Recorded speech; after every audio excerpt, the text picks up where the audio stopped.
There's an old Yiddish expression. A schlemiel is the moron that spills his hot borscht soup into somebody's lap. A schlemazel is the fool that gets it in his lap. And a schmendrick is the sucker that has to clean it all up. Do me this favor, and please try to remember that. More importantly, I am an asshole in my prime. A serial asshole. I don't like most people, and I'm understandably irritated by them. And I can't help it. I'm a New Yorker living in San Francisco. You don't want to be talking loudly on a cell phone in a crowded elevator with me, or employing unique toothpicking styles of flossing with relish at a restaurant table across from mine, or pontificating too proudly on subjects you know nothing about while sharing the same whirlpool with me. You probably don't want to be in a small theater with me. And you definitely don't want to be in an overcrowded airport jail cell with me. Unfortunately, my fellow New Yorkers, this is a true story. I work for a company based in Beijing, China, so I fly a lot. We're talking about 14 to 18-hour flights. I usually employ my own pharmaceutical cocktail melange of melatonin, Tylenol, PM, Valium, chased with a nice Chardonnay to get me through these long flights. On a recent trip, I landed at JFK Airport in New York City, and my mind was like fuzzy from the drug cocktail and the fact that I magically landed in the U.S. a couple hours before I left China.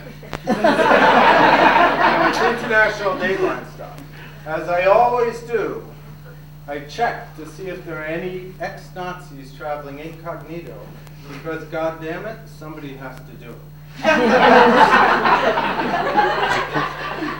I was outside the baggage area and I spot this guy hopping into a yellow cab, and he's abandoning his rental luggage cart. You know, those carts you rarely have to rent because somebody's always giving it up?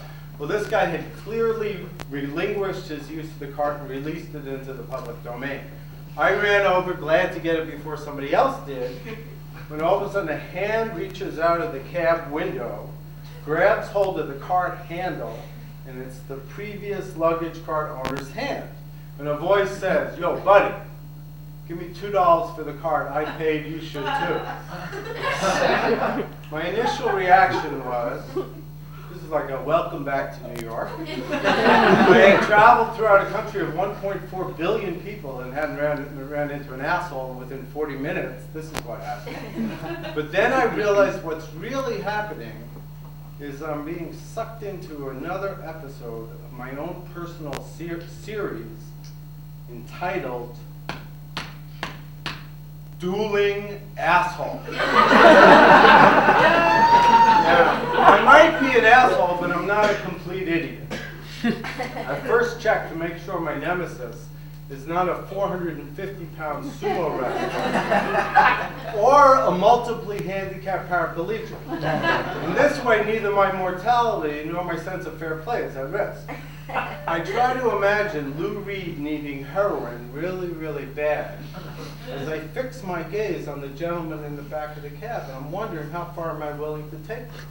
I think about Gandhi and our mutual preference for non-violence, but you know, cut me some slack. The guy gave up the cart, and I'm clearly in the right. Ever so subtly, I throw my body onto the luggage cart and I get a firm grip on the handle. And by now, a small crowd has gathered to watch this spectacle. Unfortunately, the guy in the back of the cab calls my bluff. He leaps out of the cab, throws a very well-read porno magazine at me, calls me a mook and a needle dick, and he positions himself for a fist fight. You know, come on, motherfucker. To me, it wouldn't matter if the guy was white, black, brown, Hasidic Jew, Mennonite, Hare Krishna. Second thought, I think I would have liked the imagery of fighting with a Hare Krishna. And I think the odds might have been a little bit better too. And I'm very well aware of how people think of groups of people as a collective and not as individuals, and that is wrong. But it definitely did not help in the eyes of some significant others, and for political correctness purposes, that the guy was dressed in full Arab attire. Right? No judgments here whatsoever. To me, there was like one asshole Jew, moi, one asshole Arab, and it was sort of like a metaphor for the whole Arab-Israeli.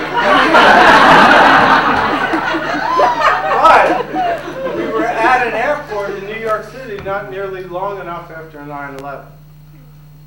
He calls me a fucking asshole. I say, listen, Mr. Articulate One, if you write like you talk, nobody will read you. And then I mumble under my breath, I'll take a bacon and that. Please hold the Arafat. I duck just in time, and he narrowly misses me with his first punch. Now, I hadn't been in a fight in 20 years. All I could think of doing was grabbing his head in a headlock and giving him noodles. He's screaming that he's been in jail, doesn't care about going back to jail. He was going to fuck me up, and if I have children, he's going to kill my children. And this is over a $2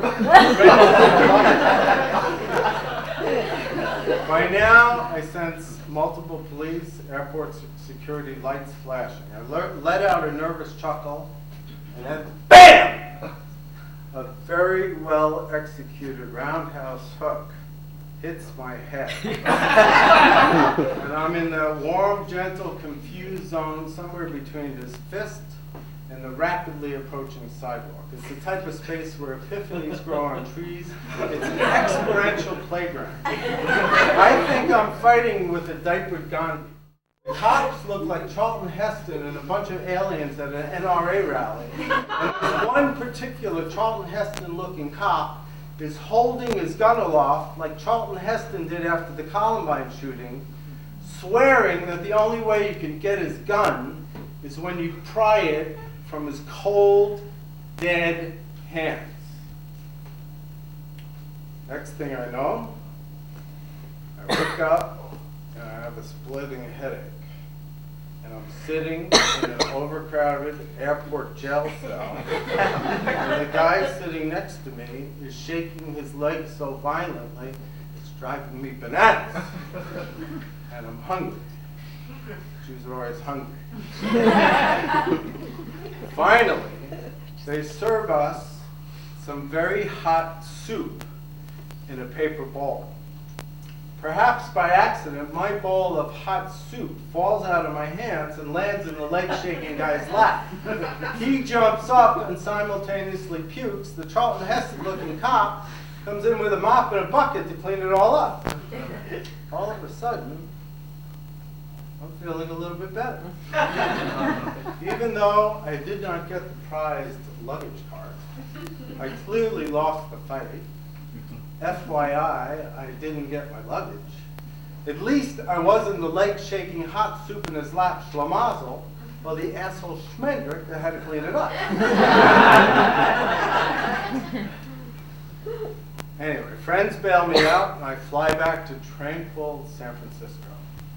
Stay in bed a lot. I dreamed that Gandhi was his high school's dodgeball champion.